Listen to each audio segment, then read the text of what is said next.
Well, good evening, everyone. I hope you're doing well, and this is your Royal Daily News for October 1st, 2022. In Luxembourg City, Her Royal Highness Grand Duchess Maria Teresa of Luxembourg, accompanied by Luxembourg's Minister for Cooperation and Humanitarian Action, Mr. Franz Foyet, attended the 2022 Day of Solidarity of Handicap International, HI, held at the Arms Square. The Day of Solidarity of Handicap International is being held on the occasion of the 40th anniversary of the establishment of the HI organization and the, quote, signing of the Ottawa Treaty, which banned the use of anti-personnel landmines in warring countries, end quote, according to the Cour Grand Ducal. Last evening, His Royal Highness Grand Duke Henri of Luxembourg attended a conference on the occasion of the 125th anniversary of the ASBL Engineers and Scientists of Luxembourg. Meanwhile, His Royal Highness Hereditary Grand Duke Guillaume of Luxembourg, as Honorary President, attended the 30th edition of the Kräizbierg Foundation Charity Gala.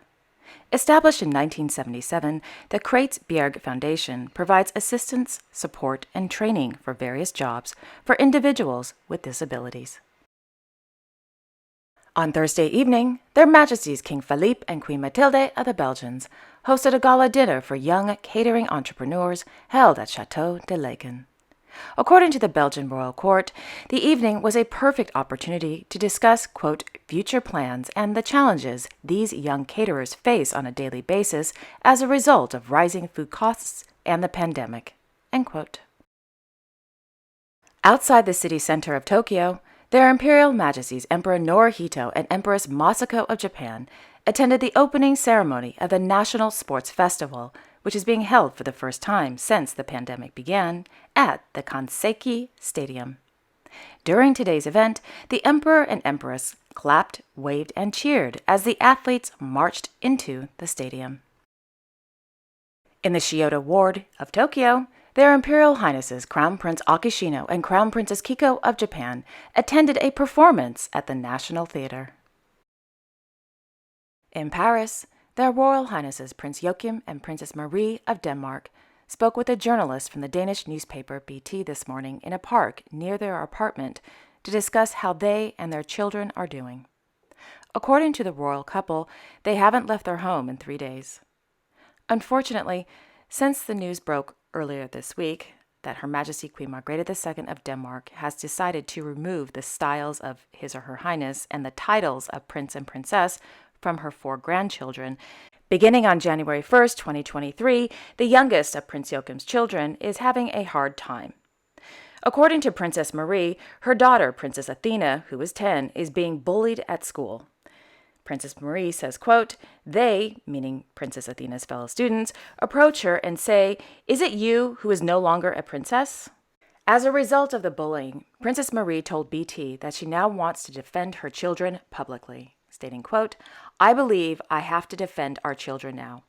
We believe there are 2 serious issues in this case. The first is the taking of the name from a child, our children. It is about their name. It's not about the titles at all. Athena and Heinrich of Denmark. Those are their names. The second issue is the children were publicly exhibited on a very short notice. This means that we, as parents, do not have the time to prepare them for the change and the people's reactions, end quote. Several days ago, Prince Joachim stated that he was only given 5 days' notice about the removal of styles and titles. However, the Danish Royal Court has said that the prince knew about the final decision since May 5th, 2022. Prince Joachim also stated on record that the plan presented to him was that each of the children will lose their styles and titles when they turn 25 years old. A visibly upset Prince Joachim went on to say, quote, we wish we had time to prepare for it. I don't believe that is unreasonable. This case is about our children's well-being. It's not so much about anything else. It's strange to suddenly think that you can take a child's name. After all, children don't think like we do. They have difficulty understanding it. Athena is asking me, what shall I be called now? Why don't we have the same name as father and mother? End quote. As the interview goes on, Prince Joachim states that his relationship with his brother and his wife, their Royal Highnesses Crown Prince Frederik and Crown Princess Mary of Denmark, is, quote, complicated, end quote. Have you spoken to the Crown Prince couple? No, says Princess Marie. No, unfortunately, says Prince Joachim. How is your relationship? As it is, says Princess Marie. As it can be, says Prince Joachim. So it's complicated. It's complicated, that's it, says Princess Marie. The royal couple also confirmed that they still haven't spoken to Her Majesty the Queen. Has the Queen tried to talk to you? Unfortunately not. It is also family, or whatever you want to call it, says Prince Joachim. We would have liked to have had the time to talk about it, the Queen's decision, Princess Marie says. What do you think this is about? That's a good question. I don't think it's modern to have some injured children, says Princess Marie, referring to the idea of slimming down the Danish royal family. Prince Joachim then said, the reality must be, whether you modernize or slim down the monarchy, it must be done in a proper way. It's about the children, orderliness, and children, end quote. When the reporter told Prince Joachim about Crown Princess Mary's comment yesterday, the prince said, quote, I don't know how they feel if they have the time to think it through. They had time or have time to prepare for it. We didn't have that, end quote.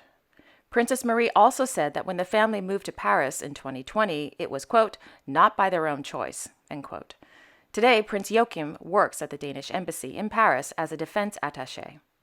How do you proceed from here? Princess Marie says, I don't know. We'll have to see.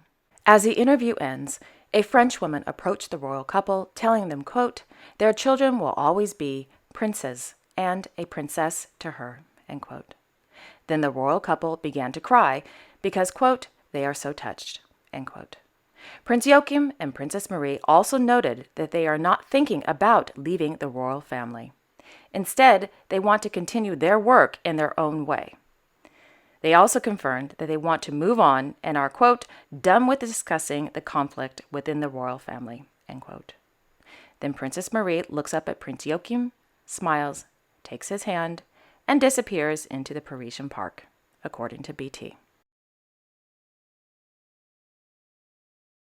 Meanwhile, in Copenhagen, His Excellency Count Ingolf of Rosenborg, the first cousin of Her Majesty Queen Margrethe II of Denmark, offered his advice to Prince Joachim and Princess Marie, stating, quote, you just have to get used to it, end quote. In 1968, a then Prince Ingolf lost his title of prince when he married his first wife, Inge Terne. Count Ingolf's father, the late His Royal Highness Crown Prince Canute of Denmark, lost his place as heir to the throne in 1953 due to the constitutional amendment which allowed a female line of succession, whereupon a then Princess Margrethe of Denmark became heir to the throne. Yesterday afternoon in Kalmar, Her Royal Highness Crown Princess Victoria of Sweden attended the 50th anniversary celebrations of the Öland Bridge. In 1972, a then His Royal Highness Crown Prince Carl Gustaf of Sweden inaugurated the Öland Bridge, which was, at the time, Europe's longest bridge. Last evening in Brussels, His Serene Highness Prince Albert II of Monaco attended a gala dinner on the occasion of the 60th anniversary of the European Organization for Cancer Research. The Sovereign Prince was honorary president of the organization until 2014. Today, Her Royal Highness Princess Dina Murad is honorary president. And finally, in Paris, Her Royal Highness Princess Savira Vanavari of Thailand attended the Ili Saab Spring-Summer 2023 Pret-a-Porter fashion show. And there you have it. Thank you all so much for watching. I really appreciate it. I will be back tomorrow on Sunday, October 2nd, with all the latest royal news. Until then, I wish you all a wonderful evening and a great day tomorrow. And don't forget to like, share, and subscribe. Okay, take care, everyone. I will see you all tomorrow. Bye-bye.